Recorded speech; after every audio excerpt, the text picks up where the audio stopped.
So we're responding to our friend, I'm using friend loosely, Daniel Greene, and his reaction to the revelation of the orcs for Rings of Power.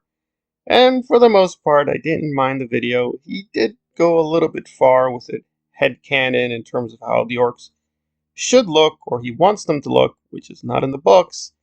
But then he said some extraordinary things which I think necessitate correction because these are definitely things the fandom believes but really don't have any basis in fact. I think it'd be kind of nice. Are you saying it's unrealistic for an orc to be good? Well, say that to Boblin's face. Say it to him. You're the best. All obvious jokes aside, the second reason I really like this is they seem to be pulling from a general aesthetic that reminds me of the Shadow of Mordor games, which absolutely are my favorite depiction of Middle-earth orcs, largely due to the diversity and depth of personality provided. And yes, while I was joking, I don't really want a full story subplot within the show about an orc, getting more personality and character in them, which is something that, yes, the original Lord of the Rings trilogy absolutely did, will be key for me as a fan, and I think many other people who are just picking up the show casually interested. Well, I have my issues with Peter Jackson trilogy on many levels. But as far as the orcs having personality, well, that might be a simple thing to do when you create entire characters that don't exist in the books and deliberately give them personality. It's not saying much. But I was a little puzzled by that remark because I was a little confused. Did he mean the books or did he mean the Jackson films? Because the orcs always had personality. They even have names. We see this in the books. Granted, we have to go through the psychology of orcs. It's fairly simplistic. We only see the male orcs, basically at war, scheming, conniving, deceiving, but they do have recognizable personalities. Admittedly, it's thin stuff.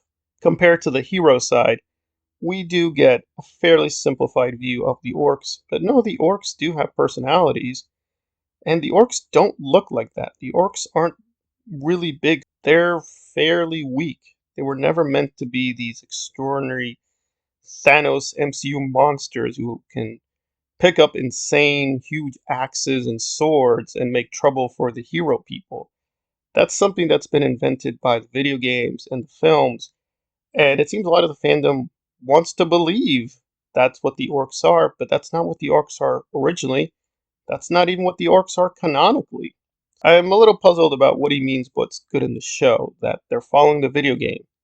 I'd actually say they're not doing that. They actually are toning down the power level of the orcs. That's actually one good thing about these photos, that it seems like they will be thinner and less muscular than they were before. But again, I'm not shilling for Amazon. They could still screw it up. But I did find it a little puzzling he went down that route, that, wow, these orcs look really good because they're kind of like the video games.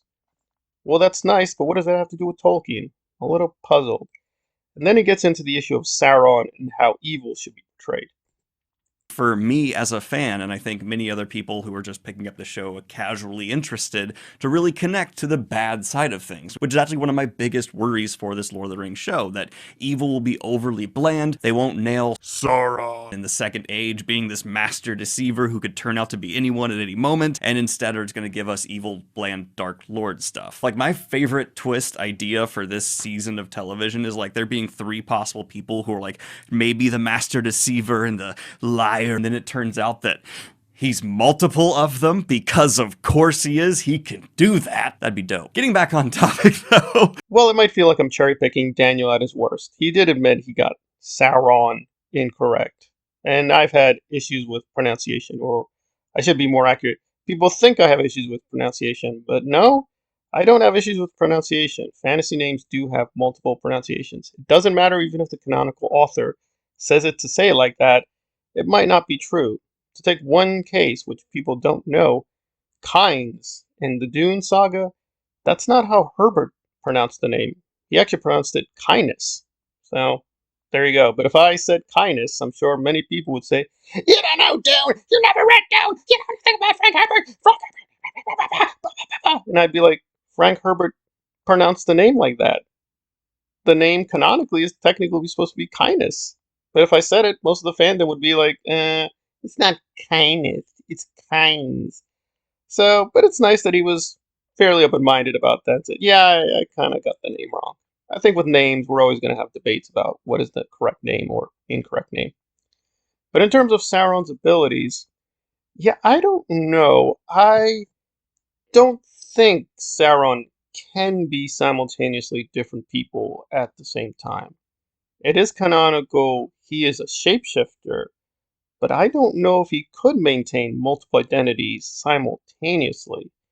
I mean, I'm guessing they are going to do multiple identities, and a lot of these new characters are not who we think they are. They probably are Sauron in disguise. That's probably a fair guess. But can Sauron project himself simultaneously in different bodies simultaneously? I don't think he can, but I will double check the canon. But I don't think even he can do that. He's extraordinarily powerful, but he can't do that. I also would forewarn people, I don't think Sauron will be the major issue within season one, maybe even season two. Again, how it works is he slowly creeps to power and deceives people and seduces them. But he doesn't outright show himself as evil. So I think to have an antagonist, they're probably going to choose a main antagonist who is not Sauron. Sauron is probably just going to be in the background doing a lot of things, preparing the grounds for destroying the heroes. But he's not going to be, I think, the main antagonist. But that's my guess on Sauron. But in terms of his abilities, he's much more limited than people think. And the same thing with the orcs. They're just much more limited. But the adaptations have taken a lot of liberties and pumping up their power levels because, can't avoid it.